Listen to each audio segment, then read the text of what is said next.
Salut à tous, bienvenue dans Sortie de Veille, le podcast quotidien de Mac Génération. Le progrès, c'est compliqué. Il ne suffit pas de lancer une innovation pour qu'elle soit immédiatement prise en compte par tout le monde. La SNCF ignorait ainsi tout de l'existence de l'application France Identité. Vu le barouf qu'a fait cette histoire, c'est possible que la SNCF soit bien au courant maintenant. On s'en reparle dans le Flash Info. En deuxième partie d'émission, on va retrouver Anthony pour le deuxième et dernier segment de notre chronique consacrée aux Apple Store.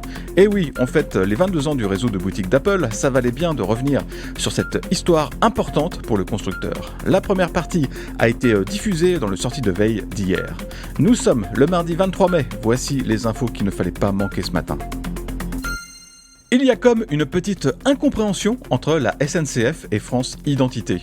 Sur Twitter, la SNCF a assuré mordicus que la carte d'identité enregistrée dans l'application France Identité ne pouvait pas servir de document officiel pour prouver qui on est auprès d'un contrôleur.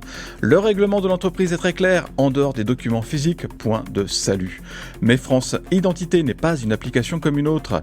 Elle fait effectivement partie des différents moyens permettant de justifier de son identité. La SNCF, ou plutôt un des community managers qui s'occupe du compte Twitter de la société, a supprimé ces messages, signe qu'il y a quelque chose qui coince.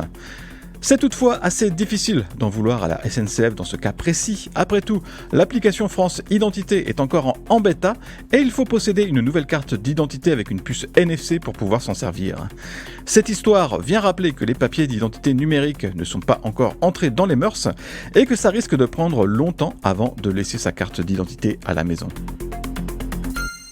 Et bim, Meta s'est pris sur la tronche une nouvelle grosse amende à 1,2 milliard d'euros de la part de l'Union européenne. La maison mère de Facebook a une fois de plus été reconnue coupable d'avoir fait n'importe quoi avec nos données personnelles. Ce n'est pas une première, mais l'amende est un record en la matière.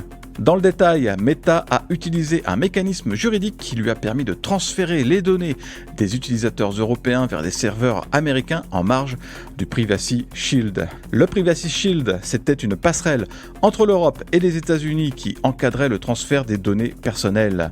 Si on parle au passé, c'est parce que ce mécanisme a explosé en 2020. En attendant le successeur de cet accord transatlantique, les entreprises peuvent se servir d'accords type, sauf que ceux utilisés par Meta posaient des risques pour les droits et les libertés fondamentales des utilisateurs européens. Alors cette histoire est loin d'être terminée vu que Meta peut toujours faire appel, mais c'est un nouveau signal envoyé par l'Union européenne pour dire qu'on ne rigole pas avec le RGPD et les données personnelles. Si vous attendiez avec impatience une mise à jour de l'application Twitter pour le Mac, on n'a pas de très bonnes nouvelles pour vous. L'ancienne direction du réseau social se fichait déjà pas mal du logiciel, alors vous pensez bien qu'avec le nouveau patron Elon Musk, les choses ne vont probablement pas changer. C'est même possible que l'app macOS finisse par être purement et simplement enterrée. Il ne restera alors plus que la version web de Twitter, vu que le même Elon Musk a flingué les applications tierces sans fleurs ni couronne. C'est peut-être l'occasion de tester, voire d'adopter un nouveau réseau social. On est sur Mastodon à l'adresse social.macg.co/@macgeneration. Je dis ça, je dis rien. Le chiffre du jour, c'est 4, comme 4%, soit le nombre d'entre vous qui êtes des xénomorphes. Et comme tout bon xénomorphe, vous avez fait fondre votre souris Magic Mouse. Blague à part, dans notre dernier sondage, on vous demandait ce que devenaient les bords de votre souris. On s'est en effet rendu compte qu'au fil des années, le revêtement du mulot se dégradait. En fait, c'est l'aluminium de la coque qui se détériore. Ça ne pose pas de problème de sécurité ou de fonctionnement, c'est simplement que l'esthétique en prend un coup.